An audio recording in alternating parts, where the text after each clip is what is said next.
پھل والا میں دیتا ہوں، اس کی گارنٹی مجھ سے لے لے، اللہ عطا کرے گا۔ وہ پھر بھی نہ مانا۔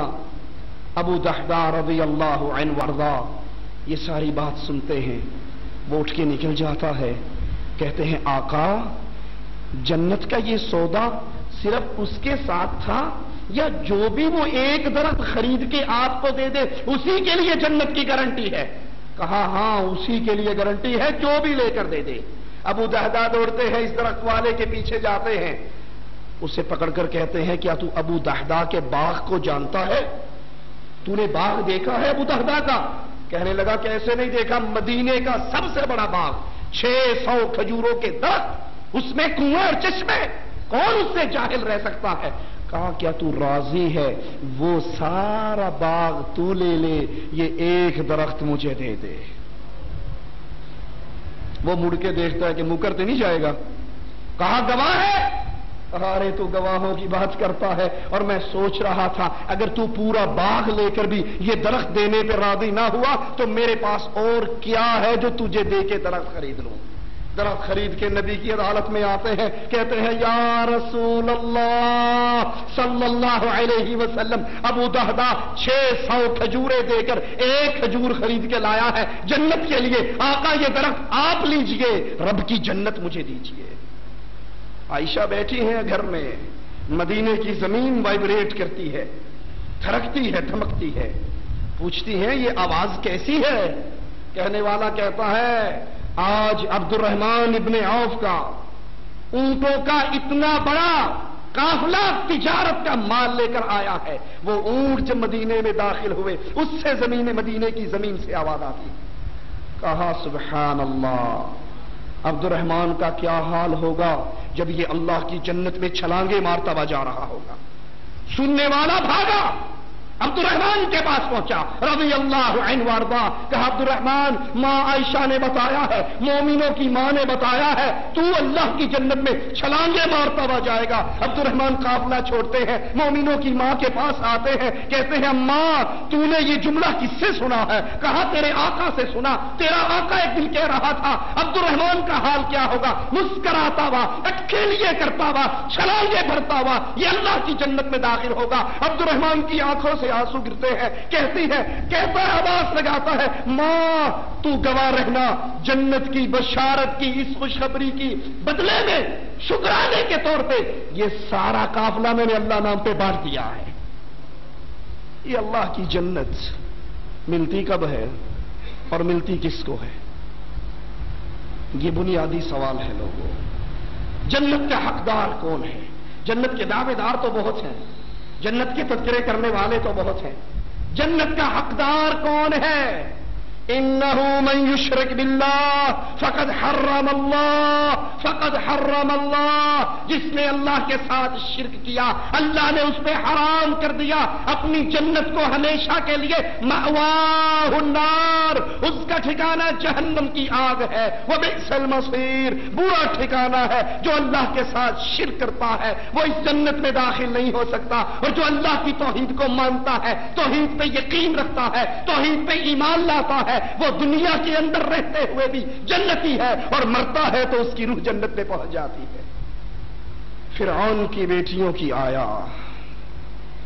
ہاتھ میں کنگھی ہے، زمین پہ گرتی ہے، بسم اللہ کہہ کر اٹھا لیتی ہے۔ فرعون کی بیٹی کہتی ہے بسم اللہ، تو نے میرے بابا کا نام لیا ہے، اس کو اللہ مانتی ہے؟ کہا نہیں، ربی و ربو کی، تیرا اور میرا وہ اللہ ہے۔ یہ دوڑتی ہے فرعون کے پاس، تیرے محل میں رہنے والی تجھے رب نہیں مانتی، کسی اور کو مانتی ہے۔ وہ بلاتا ہے، نعمتیں گنواتا ہے اور کہتا ہے یہ سب چھن جائیں گی اگر اللہ کی توحید کا آوازہ بلند کیا، یہ سب چھن جائیں گی۔ وہ کہتی ہے جو چھین سکتا ہے چھین لے، اس دل سے رب کی توحید کو نہیں چھین سکتا۔ اس کے 5 یتیموں کو بلاتا ہے، تیل کا کڑاہا گرم کرتا ہے، ایک کو اٹھاتا ہے، اس میں پھینکتا ہے اور پوچھتا ہے بی بی کیا پروگرام ہے؟ وہ کہتی ہے ربک اللہ، ربی و ربک اللہ، میرا اور تیرا اللہ ہے۔ وہ دوسرے کو پھینکتا ہے، یہی آواز آتی ہے، تیسرے کو پھینکتا ہے، یہی آواز آتی ہے، چوتھے کو پھینکتا ہے۔ 4 معصوم تیل کے کڑاہے میں چٹک چکے ہیں اور اس کی زبان پر لا الہ الا اللہ کا آوازہ ہے۔ 5واں سینے سے لگا ہوا دودھ پیتا معصوم ہے، اس کے ظالم اس کو چھینتے ہیں، اس کی چھاتی سے جدا کرتے ہیں، منہ سے دودھ کے قطرے ہیں، ہاتھ میں ماما کے بال ہیں، تیل کے کڑاہے پہ پہنچتا ہے، ماں مواہدہ ماں برداشت نہیں کر سکتی، چیخ اٹھتی ہے، اس کی چیخ معصوم شیر خوار بچے کے کان سے ٹکراتی ہے، اللہ کو اپنی مواہدہ پہ رحم آتا ہے، اس دودھ پیتے کو زبان دے دیتا ہے، یہ کہتا ہے اصبری اماں انتی علی الحق، ماں صبر کر، تو توحید کے لیے قربانی دے رہی ہے، تیرا اور میرا ٹھکانہ رب کی جنت میں ہونے والا۔ اس کو بھی اٹھا کر آگ میں ڈال دیتا ہے، مڑ کر دیکھتا ہے اپنی بیوی سے داد لینے کے لیے، دیکھیے ہی گستاخانہ لسی کی کیتا ہے، وہ کہتی ظالم قیامت کے دن تیرا کیا حال ہوگا جب یہ 6 کے 6 تیرے گریبان کو پکڑ کے اللہ کے دربار میں سوال کریں گے۔ کہنے لگا ہے تو بھی اللہ اللہ کرنے لگ گئی؟ کہا ہاں میں بھی اس اللہ پر ایمان لے آئی۔ کہتا ہے یہ ساری نعمتیں چھین لوں گا، عذاب دوں گا۔ کہا جو تیرے جی میں آتا ہے کر گزر، جو میرے جی میں آیا ہے، میں نے رب کی توحید کو مانا ہے، میں رب کی توحید پہ کمپرومائز نہیں کر سکتی۔ رب کی توحید کو ایک ایک ووٹ کے لیے قربان کرنے والوں، رب کی توحید کو بکروں کی کھالوں کی نظر کر دینے والوں، رب کی توحید کو برادری کے ڈر سے چھپا جانے والوں، تمہارا رشتہ ان لوگوں سے ہے؟ ہاتھوں میں میخے گاڑ دیتا ہے، جسم میں کیل گاڑتا ہے، درد بڑھتا ہے، آسمان والے کی طرف منہ کرتی ہے، کہتی ہے اللہ اس ظالم کا ظلم بڑھ گیا ہے، میرا گھر اپنی جنت میں بنا لے۔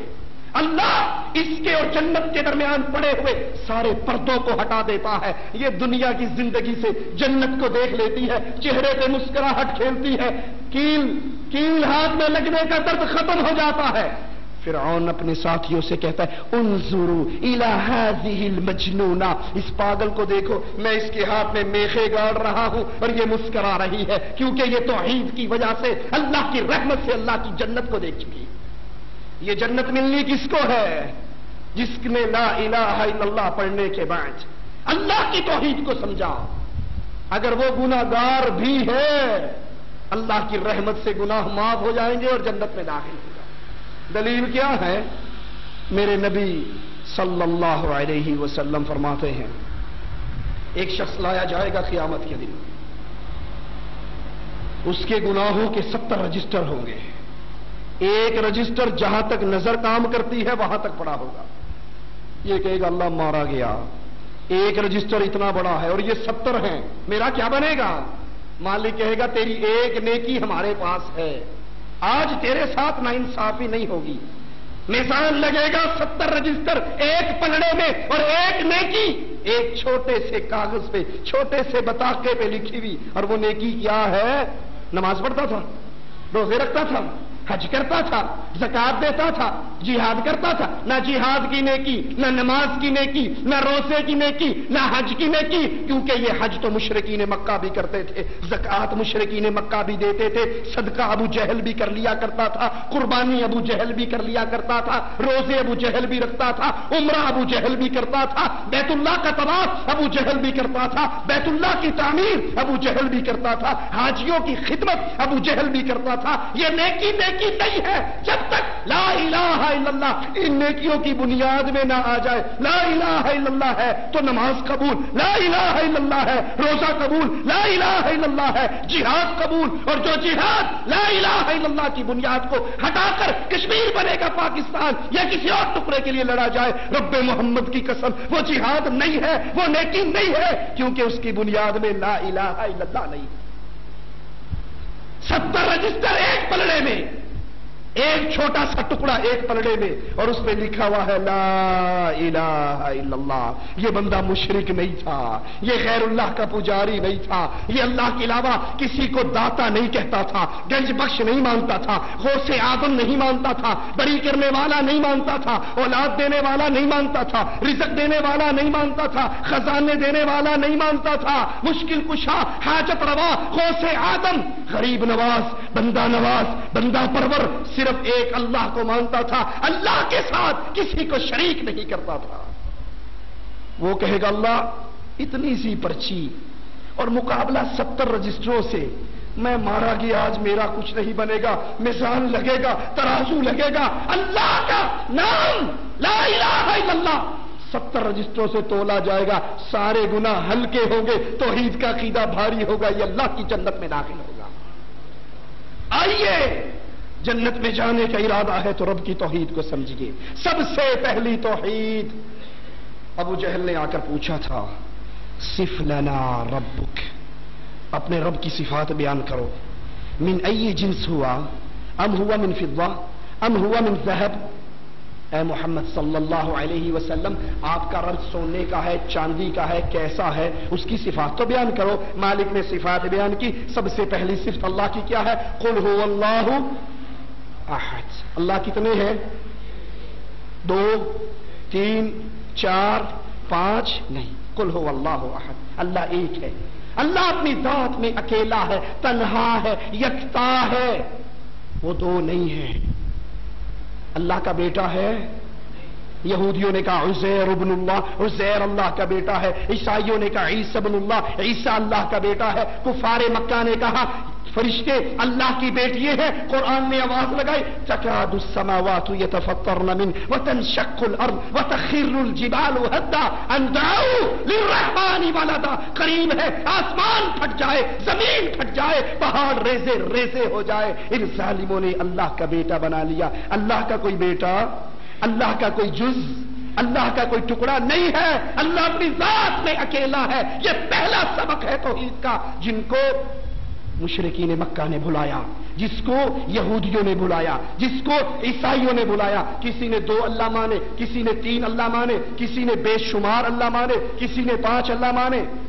آج کلمہ پڑھنے والوں کی کیفیت بھی کوئی مختلف نہیں ہے۔ آپ نے آواز نہیں سنی کبھی الصلاۃ والسلام علیکہ یا نور من نور اللہ؟ سنا یا نہیں سنا؟ لاہور والوں، ہم نے لاہور میں ہی سنا۔ لاہور کی ایک مسجد کے خطیب نے معراج کا سفر بیان کرتے ہوئے کہا، سی ڈی ہمارے پاس موجود ہے، جو دیکھنا چاہے دکھا سکتے ہیں۔ کہا جب معراج کا سفر شروع ہوا، اللہ کے نبی مسجد اقصی سے نکلے، بشریت کا چولا وہاں پہ اتار دیا۔ وہ کہتے ہیں نبی بشر نہیں ہے، بشریت کے چولے میں آئے ہیں۔ وہی جو مستوی عرش تھا خدا ہو کر اتر پڑا مدینے میں مصطفیٰ ہو کر۔ بیتے دی گال نہ کرمائی، بابا بلے شاہ کا شعر ہے، بیتے دی گال نہ کرمائی، مینو الف دی سمجھ نہیں آئی، میم دا برخا پا کے احد احمد دے وچ اتر آئی۔ اللہ کا نام کیا ہے؟ احد۔ نبی کا نام کیا ہے؟ احمد۔ دونوں میں ڈفرنس کتنا ہے؟ میم کا۔ وہ کہتا بے تے نہ پڑھاؤ، میں نے ابھی الف نہیں پڑھا۔ اللہ احد ہے، محمد احمد ہے، میم کی مروڑی کا برخا ہے۔ اللہ خود محمد کی صورت میں زمین پہ آ گیا ہے۔ لا حول ولا قوت الا باللہ۔ یہودیوں نے عزیر کو اللہ کا بیٹا بنایا، عیسائیوں نے عیسیٰ کو اللہ کا بیٹا بنایا، اور آج کلمہ پڑھ کے ہم نے محمد الرسول اللہ صلی اللہ علیہ وسلم کو اللہ کے نور کا ٹکڑا بنایا۔ بلکہ کہا معرفت دیاں گلاں نے تسی نہیں سمجھ دے، بندہ عبادت کر کر کے اتنے اوپر مقام پہ پہنچ جاتا ہے کہ وہ اللہ میں فنا ہو جاتا ہے، فنا فی اللہ بن جاتا ہے۔ کوئی اللہ میں فنا ہو سکتا؟ اللہ کسی میں حلول کر سکتا؟ موسیٰ علیہ السلام نے کہا تھا اللہ تجھے دیکھنے کو جی چاہتا ہے۔ مالک نے کہا اس پہاڑ کو دیکھ لے، اگر یہ ٹہرا رہا تو تو دیکھ لے گا، لن ترانی، تو مجھے دنیا کی آنکھوں سے نہیں دیکھ سکتا۔ اور وہ کہتے ہیں عبادت کر کر کے بندہ خود اللہ بن جاتا ہے، جیسے منصور حلاج نے کہا تھا انا الحق، میں اللہ ہوں، میرے اندر اللہ آ چکا ہے۔ لا حول ولا قوت الا باللہ۔ یہ وہ بنیادی شرک ہے۔ اللہ کی ذات میں ہم نے اللہ کی ذات کو ایک نہیں رہنے دیا۔ وہ بریلوی مولوی صاحب لاہور کے طاہر القادری صاحب فرماتے ہیں جب اللہ کے نبی مسجد اقصی سے نکلے، بشریت کا چولا یہاں اتار دیا، جب عرش پہ پہنچے نورانیت کا چولا یہاں اتار دیا۔ لاہور کے کا خطاب ہے۔ پھر خاموش ہو کے پوچھتے ہیں خود کہ بشریت ختم ہو گئی مسجد اقصی میں، نورانیت ختم ہوگی عرش پہ، اب چلے ہیں لا مقام کے لیے، اللہ کی ملاقات کے لیے۔ اب بشر بھی نہیں ہے، نور بھی نہیں ہے، پھر کیا ہے؟ پھر خود جواب دیتے ہوئے ایک شعر پڑتا ہے سرائکی کا، ذرا سننا. کہتا ہے ہیکے ہیکے ہیکے ہیکے ہیکے ہیکے جڑا ہی ہک کو ڈو جانے کافر تے مشرک ہے کہ محمد اور اللہ عرش سے